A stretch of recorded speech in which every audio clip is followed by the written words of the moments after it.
Hello दोस्तों, कैसे हैं आप सब। आज हम डिस्कस करने वाले हैं एसएसटी जनरल के पास्ट पेपर को, जो कि हुआ था 2022 को। इस पेपर के डिस्कशन से हमें अंदाज़ा लग जाएगा कि एसएसटी जनरल में कौन कौन से सवाल और कहां कहां से सवालात आ सकते हैं। तो चलिए स्टार्ट करते हैं अपने पेपर की डिस्कशन को।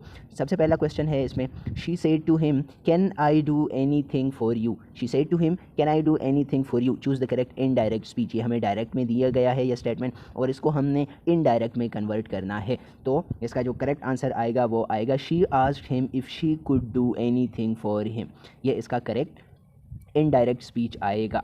सेकंड नंबर क्वेश्चन है, every now and then they meet and chat. Every now and then they meet and chat, the underline part of the sentence is the example of. ये जो underline part है इस sentence में, तो ये क्या है, किस चीज़ का एग्जाम्पल है? तो ये है एग्जाम्पल एडवर्ब फ्रेज का। अब एडवर्ब फ्रेज किसे कहते हैं? Adverb phrase is a group of words which functions as an adverb. Adverb की तरह काम करता है लेकिन ग्रुप ऑफ वर्ड्स होगा। तो every now and then they meet and chat. They meet and chat, वो मिलते हैं और गुफ्तगू करते हैं। कब? Every now and then. ये जो वर्ड्स हैं ये इन मीट और चैट के मीनिंग्स में इजाफा कर रहे हैं। That's why these words are functioning as adverb, but they are more than one word. That's why we will call it adverb phrase. Third number question है, choose the word nearest in meaning to impoverished. Impoverished का क्या मतलब है? इम्पोवेरिश्ड का मतलब है गरीब, जिसके पास पैसे ना हो। तो यहाँ पर करेक्ट ऑप्शन आएगा सी नंबर, विदाउट मनी।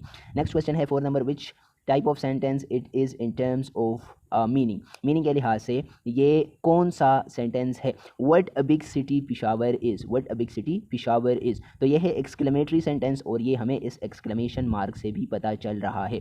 वो वाला सेंटेंस जो कि हमारी एब्रप्ट फीलिंग्स को जाहिर करता है, उस सेंटेंस को हम एक्सक्लेमेटरी सेंटेंस कहते हैं, और उसके आखिर में ये वाला एक्सक्लेमेशन मार्क भी आता है।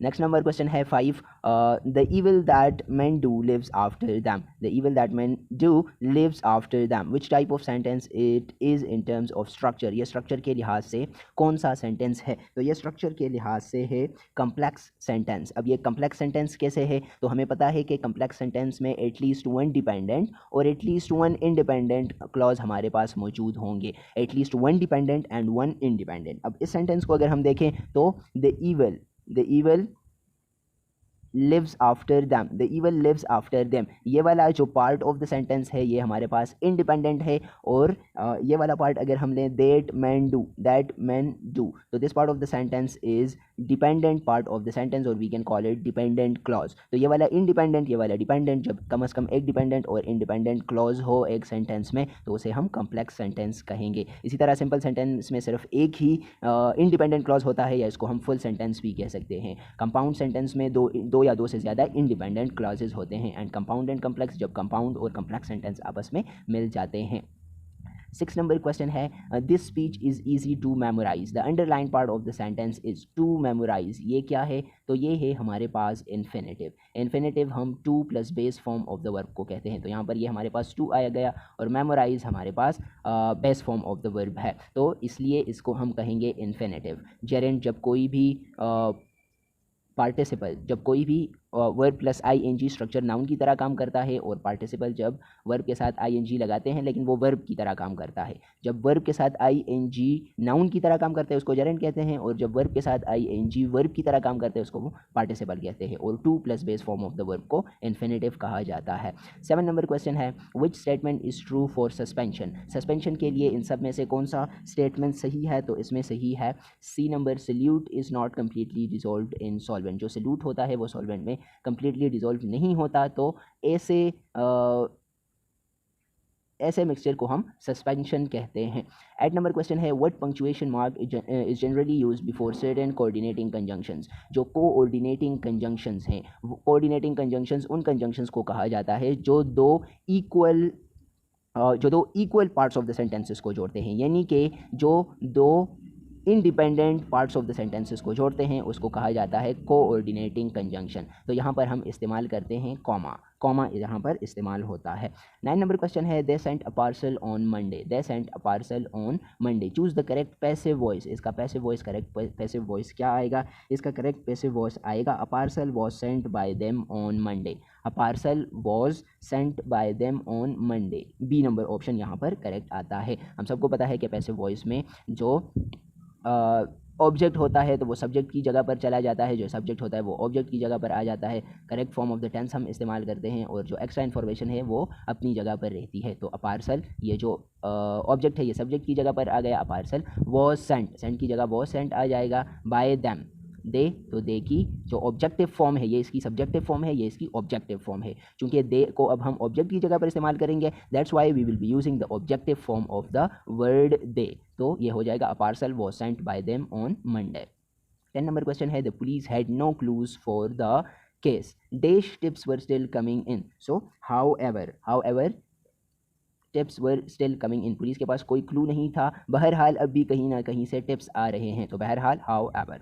11 नंबर है please wait here till return, she told him, choose the correct indirect speech. इसका हमने correct indirect speech find out करना है। तो इसका करेक्ट शी प्लीज वेट, यहाँ पर प्लीज का वर्ड आया है तो यहाँ पर हम लिख लेंगे शी रिक्वेस्टेड, क्योंकि उसने रिक्वेस्ट किया him to wait till she return. यहाँ पर करेक्ट ऑप्शन आएगा ए नंबर। 12 नंबर क्वेश्चन है choose the word nearest in meaning to substandard. Substandard किस चीज़ को कहा जाता है? जो सब स्टैंडर्ड चीज़ होती है गैर मेयारी चीज़ होती है, जिसका स्टैंडर्ड नहीं होता। तो हाई क्वालिटी तो इसका अपोजिट है, इन्फीरियर, अफोर्डेबल, प्राइसलेस, तो यहाँ पर आ जाएगा इन्फीरियर। 13 नंबर क्वेश्चन है they were absent dash the class, they were absent from the class. Correct यहाँ पर प्रीपोजिशन लगाना है। 14 नंबर है identify the adjective phrases in the following sentences. The wild beast in small cages are sorry sight. तो इस sentence में, ये जो सेंटेंस दिया गया है इसमें एडजेक्टिव फ्रेज कौन सा है? तो adjective phrase is a group of words that functions as an adjective. तो एडजेक्टिव का क्या काम है? एडजेक्टिव किसी भी नाउन या प्रोनाउन की मीनिंग में इजाफा करता है, उसके बारे में हमें बताता है। तो एडजेक्टिव फ्रेज क्या करेगा? ये भी हमें नाउन और प्रोनाउन के बारे में बताएगा, लेकिन ये सिर्फ एक लफ्ज़ नहीं होगा, ग्रुप ऑफ वर्ड्स होंगे। तो यहाँ पर अभी एडजेक्टिव फ्रेज कौन सा है? यहाँ पर एडजेक्टिव फ्रेज है in small cages, in small cages. Correct option आता है सी नंबर। यहाँ पर एक्सप्लेनेशन भी दी गई है एडजेक्टिव फ्रेज की। अच्छा, इसको हम प्रेपोजिशनल फ्रेज भी कह सकते हैं। स्ट्रक्चर के लिहाज से ये प्रेपोजिशनल फ्रेज भी है, लेकिन अगर इसके फंक्शन को हम देखें, वाइल्ड बीस्ट इन स्मॉल केजेस, जो वाइल्ड बीस्ट हैं कौन से वाले? जो कि स्मॉल केजेस में होते हैं, जो कि स्मॉल केजेस में हैं। तो ये इसकी भी बारे में, इस नाउन के बारे में हमें बता रहा है, वाइल्ड बीस्ट के बारे में ये ग्रुप ऑफ वर्ड्स हमें बता रहा है। तो इसीलिए इसका फंक्शन क्या है? नाउन की मीनिंग में इजाफा कर रहा है, that's why we will call it adjective phrase. Structure के लिहाज से ये हमारे पास प्रीपोजिशनल फ्रेज भी हो सकता है। 15 नंबर क्वेश्चन है identify whether the underlined word is gerund और पार्टिसिपल। ये हमारे पास जेरेंड है या पार्टिसिपल है।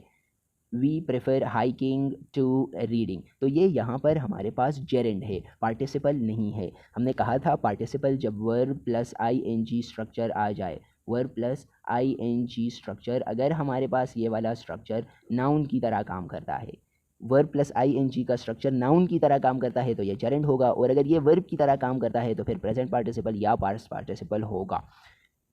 अब यहाँ पर देखें, वी प्रेफर हाइकिंग, अब यहाँ पर कोई हाइकिंग कर नहीं रहा, सिर्फ उस हाइकिंग के अमल की तरफ इशारा है कि हाइकिंग हम प्रेफर करते हैं, हम प्रेफर करते हैं हाइकिंग को रीडिंग के ऊपर, रीडिंग पर हम हाइकिंग को ज़्यादा प्रेफरेंस देते हैं। तो कोई यहाँ पर हाइकिंग नहीं कर रहा। अगर हम कहते कि वी आर हाइकिंग या वी वर हाइकिंग येस्टरडे, तो फिर ये वाला जो स्ट्रक्चर होता है ये वर्ब की तरह काम करता, हाइकिंग के एक्शन को रिप्रेजेंट करता। लेकिन यहाँ पर हाइकिंग के एक्शन की तरफ इशारा है, कोई हाइकिंग कर नहीं रहा। That's why we will call it a gerund because it's functioning as a verb and not it's functioning as a noun and not as a verb. 16 number question है the word amnesty means.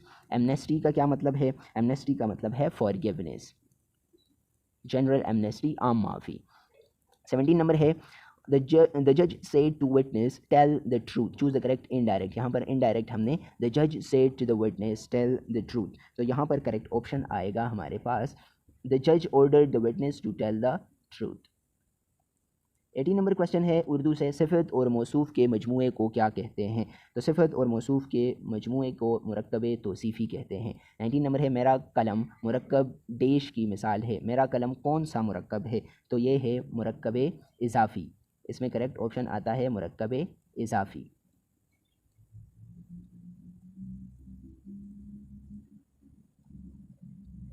20 number question है यहूलू के मायनी है, यहूलू के मायनी है वो हायल होता है, वो हायल होता है। 21 नंबर है एमांसिपेशन मीन्स, एमांसिपेशन मीन्स आज़ादी, किसी भी चीज़ से जब आज़ादी हासिल करते हैं उसको एमांसिपेशन कहते हैं। A process of being set from legal restrictions, free from political restrictions, freedom from social restrictions, तो इन सब को हम एमांसिपेशन कह सकते हैं। ऑल ऑफ दिस यहाँ पर आएगा। 22 नंबर है when pencils lift their eyes to the mirror, in this sentence poet has use the poetic devices, कौन सा पोइटिक डिवाइस यूज़ हुआ है, तो यहाँ पर पर्सोनिफिकेशन यूज़ हुआ है। पर्सोनिफिकेशन किसे कहते हैं, personification when we give human qualities to non humans. तो अब यहाँ पर देखें व्हेन पेंसीज, जो ये पेंसीज होती हैं, ये फूल होते हैं, lift their eyes to the mirror, ये मिरर की तरफ अपनी आंखें उठाते हैं। अब पेंसीज की तो आंखें होते नहीं हैं, आंखें उठा नहीं सकते, it's a human quality, but we have given that quality to pansies, these flowers, that's why we will call it personification. इसके अलावा सिमिली जब दो चीज़ों की कंपैरिजन होती है, एज या लाइक के वर्ड इस्तेमाल होते हैं। मेटाफर को अगर हम देखें तो इसको हम डायरेक्ट सिमिली भी कह सकते हैं, और यहाँ पर एक चीज़ को डायरेक्टली दूसरी चीज़ कहते हैं। सिमिली में कंपैरिजन करते हैं, तशबीह देते हैं, मेटाफर में डायरेक्ट एक चीज़ को दूसरी चीज़ करार देते हैं। जैसे सिमिली में हम कहते हैं कि वो शेर की तरह है या शेर की तरह बहादुर है, यहाँ पर हम कहते हैं कि वो शेर है, डायरेक्टली उसको शेर कह देते हैं। पर्सोनिफिकेशन जब हम ह्यूमन क्वालिटीज़ नॉन ह्यूमंस को देखते हैं। और ये alliteration, alliteration means the repetition of same sound. 23 number है सिराज मुनीरा, सिराज मुनीरा के मायनी हैं, तो इसके मायनी है रोशन चराग, ए नंबर। 24 नंबर क्वेश्चन है देश इसम की एक किस्म है, इसम ऐसा इसम है जो ना खुद किसी इसम से बना हो और ना ही कोई इसम इससे बन सके, तो इसको कहते हैं इसमें जामिद। ऐसे इसम को जो ना खुद किसी से बना हो ना इससे कोई बन सके, ऐसे इसम को कहते हैं इसमें जामिद। 25 नंबर क्वेश्चन है देश was a time when man began making tools and weapons from metals, वो कौन सा दौर था जब इंसानों ने टूल्स बनाने शुरू किए, वेपन्स बनाने शुरू किए मेटल से, तो इसको हम कहते हैं ब्रोंज एज, उस दौर को कहा जाता है ब्रोंज एज।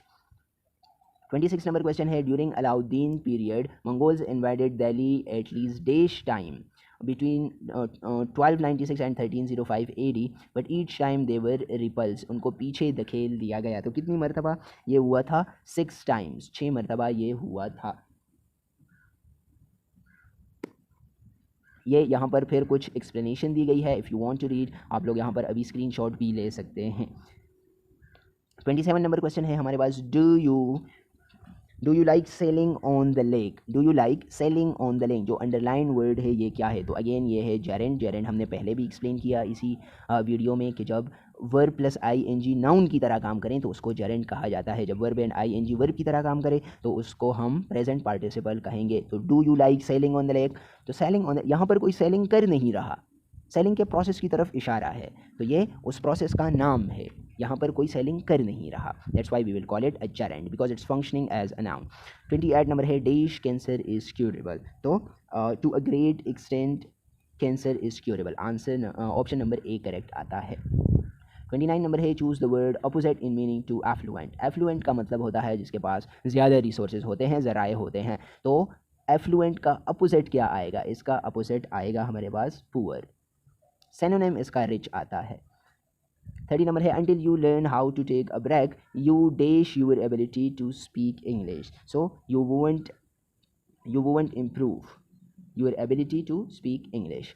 31 नंबर है scientist use the term anthropocene epoch for our times, it means, anthropocene epoch का क्या मतलब है, जब ह्यूमन बींग्स की एक्टिविटीज़ माहौल पर गालिब आने लग जाएं, उसका उस पर गालिब असर होने लगे, तो ऐसी सिचुएशंस को हम कहते हैं एंथ्रोपोसीन इपोक। तो करेक्ट ऑप्शन यहाँ पर आता है the dominant influence of humans and the activities on their environment, और the activities of humans on their environment. 32 number है change the voice, set the thief to catch a thief, इसको हमने passive voice में convert करना है, तो इसका correct option आएगा let the thief be set to catch the thief. 33 number है I haven't seen her dash June, तो यहाँ पर आएगा I haven't seen her since June, since और फॉर इस्तेमाल होता है, फॉर वहाँ पर इस्तेमाल होता है जब यहाँ पर specific time period, specific date या स्पेसिफिक ईयर मेंशन ना हो, इन जनरल बात की गई हो। लेट्स सपोज इफ वी से आई haven't seen her for 2 months, for 3 months, तो यहाँ पर फिर फॉर आएगा, लेकिन यहाँ पर जून चूँकि स्पेसिफाइड है, स्पेसिफिक महीने का नाम है, that's why we are suppose to use since here, so option C is correct. 34 number है the word perseverance means. Perseverance का क्या मतलब है? परसर्वेंस का मतलब है परसिस्टेंस, इसका मतलब है परसिस्टेंस, ऑप्शन सी करेक्ट आता है। 35 नंबर है the board met last night to vote on the budget. ये जो बोर्ड है तो ये इस सेंटेंस में क्या है? ये कलेक्टिव नाउन है। Collective noun is a type of noun which represents a group of something, जैसे कि फैमिली हो गई, आर्मी हो गई, तो बोर्ड भी यहाँ पर ज़्यादा लोगों का जो मजमुआ होता है उसको कहते हैं, तो हम इसे कहेंगे कलेक्टिव नाउन। 36 नंबर है he is crying at the top of his voice, which tense this is. तो इज़ एम आर इस्तेमाल हुआ है और crying verb plus I N G इस्तेमाल हुई है, तो यह है प्रेजेंट कंटिन्यूस टेंस। 37 नंबर है by the time go to bed tonight I dash my work for the day, I will have finished my work, मैं अपना काम कंप्लीट कर चुका हूँगा। Salma is a person whose family owns cattle farms. तो यहाँ पर ये जो underline part of the sentence है ये क्या है? ये है एडजेक्टिव क्लॉज। एडजेक्टिव क्लॉज को हमने पेपर के स्टार्ट में डिस्कस किया। 39 नंबर है after dash all day head was aching in the evening. तो after studied all the day, after studied all the day, यहाँ पर correct form of the verb आएगा studied all the day, had was aching in the evening। 40 number है have you seen those people whom we met on holiday। तो whom we met on the holiday ये जो part of the sentence है, underline part of the sentence is an example of, ये किस चीज़ का example है? ये एग्जाम्पल है डिपेंडेंट क्लॉज का। Dependent clause is a part of sentence which depends on the independent part. अपनी मीनिंग कंप्लीट करने के लिए इसको बाकी सेंटेंस स्ट्रक्चर की ज़रूरत होती है, खुद में ये पार्ट मुकम्मल मीनिंग नहीं दे सकता। तो अगर हम कहें whom we met on holiday, जिनसे हम छुट्टी के दिन मिले, तो क्या ये कंप्लीट मतलब नहीं देता, that's why we will call it a dependent clause. Next है 41 नंबर है we met a boy dash a heavy bag. We met a boy carrying a heavy bag, correct form of the verb आएगा carry a heavy bag. 42 number है Tahir painted the entire house, choose the correct passive voice. तो Tahir painted the entire house ये active voice में है, इसका हमने correct passive voice तलाश करना है, तो इसका पैसिव वॉइस आएगा the entire house was painted by Tahir. The entire house was D number option यहाँ पर करेक्ट आएगा। 43 नंबर है out of these which of the following is found only to oceans. कौन सी चीज़ें इन चार ऑप्शंस में से सिर्फ और सिर्फ ओशंस में पाई जाती हैं? तो वो हैं एकाइनोडर्म्स। ये एकाइनोडर्म्स के बारे में एक्स्ट्रा इन्फॉर्मेशन भी दी गई है, यहाँ पर आता है ऑप्शन डी।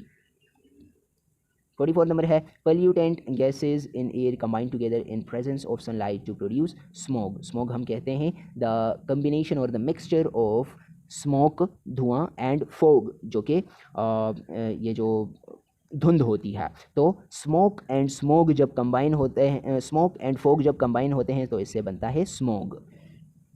45 नंबर है he should come to the party. He should come to the party, choose the correct function of the modal verb. यहाँ पर ये जो मॉडल वर्ब है इसका सही फंक्शन क्या है? तो इसका फंक्शन है टू मेक सजेशन और एडवाइस। ये यहाँ पर सजेशन दे रहा है या एडवाइस, थोड़ी सी यहाँ पर कमांड की टोन भी है, लेकिन मेनली यहाँ पर सजेशन या एडवाइस दी जा रही है। He should come to the party, उसे चाहिए कि वो पार्टी में आए। 46 नंबर है the secret of visit to his aunt was known by few. The secret of visit to his aunt was known by few. The underline word is an example of. ये जो word है ये किस चीज़ का example है? तो ये example है इनडेफिनेट प्रोनाउन का। Indefinite pronoun is a type of pronoun जो कि किसी भी चीज़ को स्पेसिफाई नहीं करता। मतलब यहाँ पर फ्यू तो मतलब चंद ही लोगों को पता था, वो चंद लोग कौन थे एग्जैक्ट पता नहीं है। इनडेफिनेट का अपोजिट है डेफिनेट प्रोनाउन जो कि चीज़ों के बारे में स्पेसिफाई करके बताता है। 47 नंबर है the phrase hold fast to dreams means. Hold fast to dreams का मतलब है stick fast to your ambition in life. अपने मकसद को, अपने ख्वाबों को मजबूती से पकड़ो, मतलब आपका ज़िंदगी में जो मकसद है तो stick fast to that ambition in your life. 48 number है when a prefix kilo is added before a unit its value is increased by. तो इसकी वैल्यू बढ़ जाती है 1000 टाइम्स। 49 नंबर है 10 years ago P was half Q's age. If the ratio of their present ages is 3:4 what will be the total of their present ages। तो इन दोनों की edges अभी क्या होंगी? तो इसको सॉल्व करने के लिए हम कहेंगे let's assume the present age of P is 3x। यहाँ पर बताया गया है प्रेजेंट एज 3x और जो क्यों है उसकी क्या एज है? उसकी है 4x। 3x और 4x according to the information. यहाँ पर फिर हम इक्वेशन बनाएंगे 3x माइनस 10। माइनस 10 इसलिए कि यहाँ पर बताया गया है 10 years ago, तो अभी इनकी ये एज है तो पहले इनकी क्या एजेस थी, तो हम 10 को माइनस कर लेंगे। और यहाँ पर फिर बताया गया है 10 ईयर्स को P was half Q's age, तो हाफ के लिए हम इधर 1/2 लगा लेंगे, वही इक्वेशन हम लगा लेंगे। इस इक्वेशन को सॉल्व आउट करने से हमारे पास करेक्ट ऑप्शन आएगा 35। यहाँ पर हमारे पास 35 ईयर्स आ जाएंगे, तो करेक्ट ऑप्शन आएगा सी नंबर ऑप्शन यहाँ पर करेक्ट आता है। 50 नंबर क्वेश्चन है log 4x is equal to -3 what is the value of x। तो ये यहाँ पर एक्सप्लेनेशन में बताया गया है कि जो log ay equal to x है, तो इससे बन जाएगा ये x जो है, तो यहाँ पर पावर बन जाएगा, और ये यहाँ पर ये जो x दिया गया है, तो ये x यहाँ पर आकर पावर बन जाएगा, और यहाँ पर ये जो नंबर दिया गया है a जो बेस है, तो ये यहाँ पर आ जाएगा। तो इसको हम लिख सकेंगे log 4x इक्वल टू -3, तो 4 पावर -3 इक्वल टू x, तो x से क्या आएगा 1/64 आ जाएगा, 1/64। 51 नंबर क्वेश्चन है बनु कुरैज़ा के कौन से सरदार को बिन अख्तब ने उभारा और अपने साथ मिलाया। तो उन सरदार का नाम था काब बिन असद को उभारा और अपने साथ मिलाया। 52 नंबर है मदीना मुनव्वरा के पहले मुअल्लिम कौन थे। तो मदीना मुनव्वरा के पहले मुअल्लिम थे हज़रत मसअब बिन उमैर रज़ी अल्लाह तआला अन्हु, ये मदीना मुनव्वरा के पहले मुअल्लिम थे। 53 नंबर है she told mother that she was going to the market. ये हमारे पास इनडायरेक्ट स्पीच में है, इसको हमने डायरेक्ट स्पीच में कन्वर्ट करना है। तो डायरेक्ट स्पीच में कन्वर्ट करने के लिए शी टोल्ड मदर की जगह पर हो जाएगा she said to her mother, फिर दैट की जगह पर कॉमा आ जाएगा, दैट को हटा लेंगे, कॉमा आ जाएगा, फिर इन्वर्टेड कॉमास में इसके स्पीच को बंद कर लेंगे कि I am going to the market. तो ऑप्शन सी यहाँ पर करेक्ट आएगा, she said to her mother, that की जगह पर कॉमा है, और I am going to the market ये उसकी डायरेक्ट बात है, तो इसको इन्वर्टेड कॉमास में बंद कर लेंगे। फिर नेक्स्ट क्वेश्चन है 54 number, she is been known to sing beautifully, commented Ali ने कमेंट किया she is been known to sing beautifully. Insert quotation marks where necessary, यहाँ पर जहाँ पर कोटेशन मार्क्स ज़रूरी हों तो हमें ऐड करने हैं। तो ये अली की बात है एग्जैक्टली, तो इस सारी बात को हम कोटेशन मार्क्स में बंद कर लेंगे। ऑप्शन बी यहाँ पर करेक्ट आएगा, she is been known to sing beautifully. Inverted commas में हमने या कोटेशन में हमने इसको बंद कर लिया है कोटेशन मार्क्स में, क्योंकि ये अली की डायरेक्ट स्पीच है, एग्जैक्ट स्पीच है। 55 नंबर है most important work of teacher is, teacher का जो सबसे इंपॉर्टेंट काम है वो क्या है। तो वो है to organise teaching work. The most important work of a teacher is to organise teaching work. फिर 56 नंबर क्वेश्चन है बेमायनी लफ्ज़ को क्या कहते हैं। वो लफ्ज़ जिसकी कोई मायनी नहीं होती उसको हम कहते हैं मोहमल। 57 नंबर है वो ज़मीर जो कलाम करने वाला अपने लिए इस्तेमाल करता है क्या कहलाता है। तो वो ज़मीर जो बात करने वाला अपने लिए इस्तेमाल करता है उसको कहते हैं ज़मीर मुतकल्लिम, उसको कहा जाता है ज़मीर मुतकल्लिम। फिर नेक्स्ट क्वेश्चन है 58 नंबर, लफ्ज़ अलम के क्या मायने हैं। तो अलम का मतलब है झंडा। 59 नंबर है sir Syed Ahmed Khan establish the first school at dash in 1859। तो वो स्कूल कौन सा कहाँ पर था। वो स्कूल था मुरादाबाद में, और कब इस्टेब्लिश किया 1859 में। फिर ये उनके बारे में कुछ एक्स्ट्रा इन्फॉर्मेशन है, अगर आप नोट करना चाहें तो आप यहाँ से स्क्रीनशॉट भी ले सकते हैं। नेक्स्ट क्वेश्चन है हमारे पास क्वेश्चन नंबर 60, ये भी उसी का सिलसिला है। If you want to take screenshot आप ले सकते हैं। फिर इसके बाद है 60 number question, dash of locust attack the crops. तो यहाँ पर करेक्ट ऑप्शन आता है swarm of locust attacked the crops. Next question है 61 number, let's look at this chapter again, we should dash view it before exam. So we should review it, दोबारा देखना चाहिए हमें। 62 नंबर है, I hope you will enjoy yourself at the reunion party this weekend because I won't be able to be there my self, मैं खुद वहाँ पर नहीं हूँगा। करेक्ट ऑप्शन आता है B number myself. 63 number है the word success is an example of, success किस चीज़ की एग्जाम्पल है। सक्सेस एब्स्ट्रैक्ट नाउन की एग्जाम्पल है। Abstract noun is a type of noun, जो उन चीज़ों के नाम होते हैं जो हम सिर्फ जिनके बारे में महसूस कर सकते हैं, मतलब उनको हम टच नहीं कर सकते, देख नहीं सकते। तो सक्सेस भी उन्हीं में से है, उसको हम कहते हैं एब्स्ट्रैक्ट नाउन। 64 नंबर है, do you have dash broom, I drop dash piece of cake and I need to clean it up. तो यहाँ पर है do you have a broom, do you have a broom, I drop a piece of cake. तो यहाँ पर option A correct आएगा, correct articles यहाँ पर हमने लगाने थे। 65 नंबर है, Palwasha watch the children carefully as they cross the road. They cross the road, they इसलिए आएगा क्योंकि चिल्ड्रन हमारे पास प्लूरल है। 66 नंबर है, this is the detective novel dash you might like, this is the detective novel which you might like. यहाँ पर हमने correct pronoun add करना था, which you might like. 67 number है all the kids were sleeping. तो all the kids यहाँ पर क्या है, नाउन फ्रेज है। नाउन फ्रेज हमने पिछली वीडियो में भी डिस्कस किया था कि जब एक से ज़्यादा अल्फाज नाउन की तरह काम करते हैं तो उनको हम कहते हैं नाउन फ्रेज। नेक्स्ट क्वेश्चन है 68 number, life is a barren field. In this in the phrase barren field is, यहाँ पर ये जो बैरन फील्ड है ये क्या है, तो यहाँ पर हमने फिगरेटिव डिवाइस को फाइंड आउट करना है कि इस लाइन में फिगरेटिव डिवाइस कौन सा यूज़ हुआ है। तो यहाँ पर इस्तेमाल हुआ है metaphor. Life is a barren field. Metaphor, simile, personification और एलिट्रेशन को भी हमने डिस्कस किया था पार्ट ए में। मेटाफर जब हम एक चीज़ को डायरेक्टली दूसरी चीज़ करार देते हैं उसको मेटाफर कहते हैं। 69 नंबर है pedagogy is the study of dash. तो pedagogy is the study of teaching methods. Teaching methods की स्टडी को पेडागोजी कहते हैं। ये फिर उसका थोड़ा सा बैकग्राउंड और जनरल इन्फॉर्मेशन भी दी गई है। 70 नंबर है attendance record questionnaire teachers rating of students are a part of one of the following. ये जो अटेंडेंस रिकॉर्ड है, क्वेश्चनियर्स है, teachers rating of the students है, ये किस चीज़ की के पार्ट्स हैं, तो ये पार्ट्स हैं एवोल्यूएशन। हम एवोलुएट करते हैं इसलिए हम अटेंडेंस रिकॉर्ड बनाते हैं, इसीलिए हम स्टूडेंट्स की रेटिंग करते हैं या क्वेश्चनियर्स बनाते हैं ताकि एवोल्यूएशन कर सकें। 71 नंबर है माल मुफ्त दिल बेरहम। तो ये क्या है, मुहावरा है, ज़रबुल मिसल है, रोज़मर्रा है, इस्तियारा है। तो माल मुफ्त दिल बेरहम असल में ज़रबुल मिसल है। 72 नंबर है शेर के आखिर में आने वाला लफ्ज़ या अल्फाज जो बार बार आते हैं वो क्या कहलाते हैं, वो कहलाते हैं रदीफ़। नेक्स्ट क्वेश्चन है 73 number, Taj Mahal was constructed in the memory of Mumtaz Mahal on the river of dash. कौन से रिवर पर मुमताज़ महल की यादगार में ताजमहल बनाया गया, तो ये बनाया गया जमुना, दरियाई जमुना पर। फिर ताजमहल के बारे में ये इन्फॉर्मेशन है कि ये कहाँ पर है, किस लिए बना, किस दरिया पर है और किसने इसको बनाया, कब बना और कितने सालों में, 17 ईयर्स में ये बना था। 74 नंबर है the East India Company was founded in India during the reign of. किसकी हुकूमत में ईस्ट इंडिया कंपनी कायम हुई, तो कायम हुई जहांगीर की हुकूमत में।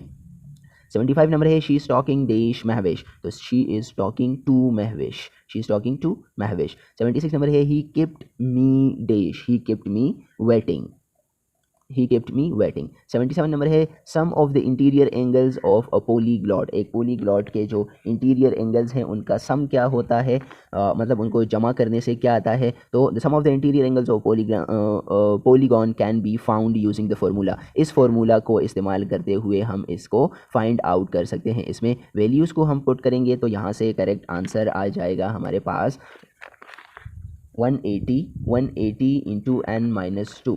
इंटीरियर एंगल्स 180 हैं और n-2 इस फॉर्मूले के थ्रू हम फाइंड आउट कर सकते हैं। 78 नंबर है x minus x cube is a dash polynomial. ये कौन सा पोलिनोमियल है, तो a polynomial of degree 3 is known as cubic polynomial. तो यहाँ पर आ जाएगा क्यूबिक पोलिनोमियल। 79 नंबर है रब्बना ला ज़लमना अनफुसना व लम तग़फिर लना व तरहमना लनकुनन्ना मिनल खासिरीन। ये किस बारे में है, तो ये किसकी दुआ है, ये दुआ थी हज़रत आदम अलैहिस्सलाम की, हज़रत आदम अलैहिस्सलाम की दुआ थी। 80 नंबर है हबशा के वो कौन से सरदार थे जो आपसे मिलने आए सुलह हुदैबिया के मौके पर, तो जलीज़ बिन अलकमा आपसे मिलने आए सुलह हुदैबिया के मौके पर। 81 नंबर है his dash coat needs mending, his tattered coat, tattered means फटा हुआ, तो उसके फटे हुए कोट को पैबंद लगाने की ज़रूरत है। 82 नंबर है he failed in what he attempted, he failed in what he attempted। यहाँ पर पूछा गया है कि what he attempted यहाँ पर किस चीज़ का एग्जाम्पल है, तो ये यहाँ पर एग्जाम्पल है नाउन फ्रेज का। 83 नंबर है an assessment is dash if it consistency achieve the sure results with the same students। तो ये रिलायबल है, इसको हम कहते हैं रिलायबल असेसमेंट। रिलायबल असेसमेंट वो असेसमेंट होता है जहाँ पर कंसिस्टेंसी से हम रिज़ल्ट्स को अचीव करते रहते हैं, श्योरली वो रिज़ल्ट्स हमें मिलते हों तो उसको हम रिलायबल कहते हैं। 84 नंबर है identify which form the following is not an informal assessment. इनमें से इनफॉर्मल असेसमेंट कौन सा नहीं है, तो असाइनमेंट जो है ये इनफॉर्मल असेसमेंट नहीं है। यहाँ पर फॉर्मल और इनफॉर्मल असेसमेंट की एक्सप्लेनेशन दी गई है। फिर 85 नंबर है while the people came Rachel sneaked in through the window. जब लोग आए तो रैकेल खिड़की से बाहर जा चुकी थी या जा चुका था। तो 85 नंबर में पूछा गया है कि ये कौन सा सेंटेंस है। तो this is actually complex sentence. ये जो टाइप ऑफ सेंटेंस है ये कम्प्लेक्स सेंटेंस है। कम्प्लेक्स सेंटेंस हम किसे कहते हैं? वो सेंटेंस जिसमें कम से कम एक डिपेंडेंट और कम से कम एक इंडिपेंडेंट हो। इससे ज़्यादा भी हो सकते हैं लेकिन कम से कम एक डिपेंडेंट एक इंडिपेंडेंट क्लॉज मौजूद होगा। तो यहाँ पर Raquel sneaked in through the window, ये हमारे पास इंडिपेंडेंट है, और वाइल द पीपल केम ये हमारे पास डिपेंडेंट क्लॉज है। तो जब एक डिपेंडेंट एक इंडिपेंडेंट मिलता है तो यहाँ पर हमें हमारे पास बनता है कॉम्प्लेक्स सेंटेंस। 86 नंबर है she laughed at the joke. यहाँ पर लॉफ्ट जो है तो ये कौन सा टाइप ऑफ वर्ब है? ट्रांजिटिव है, इंट्रांजिटिव है? तो ये है ट्रांजिटिव, ये है इंट्रांजिटिव। वो वर्ब जिसका कोई डायरेक्ट ऑब्जेक्ट ना हो, मतलब वो ऑब्जेक्ट वो एक्शन रिसीव ना कर रहा हो, तो उसको हम कहेंगे इंट्रांजिटिव वर्ब। अब यहाँ पर देखें she laughed at the joke, ठीक है, तो ये इसका इनडायरेक्ट ऑब्जेक्ट है, डायरेक्ट ऑब्जेक्ट नहीं है, इसलिए इसको हम कहते हैं इंट्रांजिटिव वर्ब। ट्रांजिटिव वर्ब वो वाला वर्ब होगा जो जहाँ पर ऑब्जेक्ट है तो वो ये वर्ब को एक्शन को डायरेक्टली रिसीव कर रहा होगा, तो फिर उस वर्ब को हम कहेंगे ट्रांजिटिव वर्ब। यहाँ पर ये इसको डायरेक्टली रिसीव नहीं कर रहा, इसलिए इसको हम कहते हैं इंट्रांजिटिव वर्ब। फिर 87 नंबर है it dash drizzling throughout the previous day. It dash drizzling throughout the previous day, तो it kept drizzling throughout the previous day. 88 number है I was wondering if you would like dash to drink. If you would like something to drink, क्या आप कुछ पीना चाहेंगे? Something. 89 number है there is possibility of rain tomorrow, choose the option that best describe the meaning as the original one. इसकी तरह meaning वाला option कौन सा है? There is possibility of rain tomorrow, तो यहाँ पर आ जाएगा it may rain tomorrow. C number, it may rain tomorrow possibility है, तो यहाँ पर भी बताया गया है कि इट मे रेन, बारिश हो सकती है। 90 नंबर है write your dash on the top of, write your name dash on the dash the top of the page, तो करेक्ट ऑप्शन यहाँ पर आएगा 8, write your name at the top of the page. 91 number है and find the futures pages white as snow, the underline part of the sentence is an example of, तो ये example है simile का, क्योंकि हमने कहा था जब जहाँ पर भी एज लाइक या एज लाइक के वर्ड आ जाएं तो वहाँ पर सिमिली इस्तेमाल हुई होगी। 92 नंबर है choose the word opposite in meaning to dignitary. Dignitary का अपोजिट वर्ड यहाँ पर कौन सा है? तो डिग्नेटरी का अपोजिट वर्ड है नोबडी, कोई भी नहीं। 93 नंबर है fill in the blanks, fill in the blank with the most appropriate word. Most appropriate word he is dash teacher, तो he is a teacher, correct article लगाने थे तो हम यहाँ पर लगाएंगे आर्टिकल ए को। फिर 94 नंबर है Aslam dash since 23 June, so Aslam had been teaching since 23rd July 2007.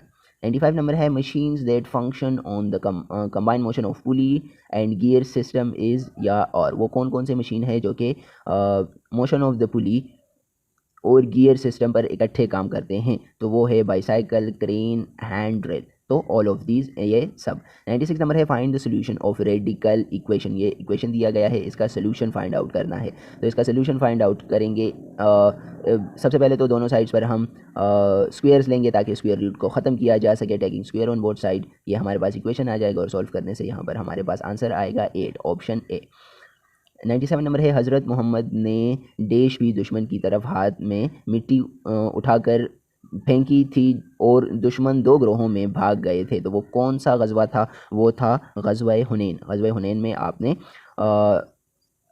अपनी मुट्ठी में मिट्टी उठाई और दुश्मन की तरफ फेंकी और वो दो ग्रोहों में तकसीम हो गए थे और भाग गए थे। 98 नंबर है dash the weather was burbled they still went outside, so even though the weather was burbled they still went outside। 99 number है epitome means, epitome का मतलब है a perfect example, epitome कहते हैं एक बेहतरीन मिसाल को, तो यहाँ पर आ जाएगा ऑप्शन नंबर बी करेक्ट आ जाएगा। 100 नंबर है लास्ट क्वेश्चन इस वीडियो का, until my brother went to Brazil last year he dash outside of the United States, तो he had never been out of the United States, वो कभी United states से बाहर नहीं गया था, he had never been। तो ये थी हमारी एसएसटी जनरल की पार्ट 2 की डिस्कशन। पार्ट 1 हमने डिस्कस किया था पिछली वीडियो में। अगर आप वो वीडियो चाहते हैं तो लिंक हम अब इस वीडियो के डिस्क्रिप्शन में डाल देंगे। उम्मीद है ये वीडियो आप लोगों के लिए इन्फॉर्मेटिव रही होगी। मिलते हैं किसी नेक्स्ट वीडियो में, तब तक के लिए stay safe and stay blessed.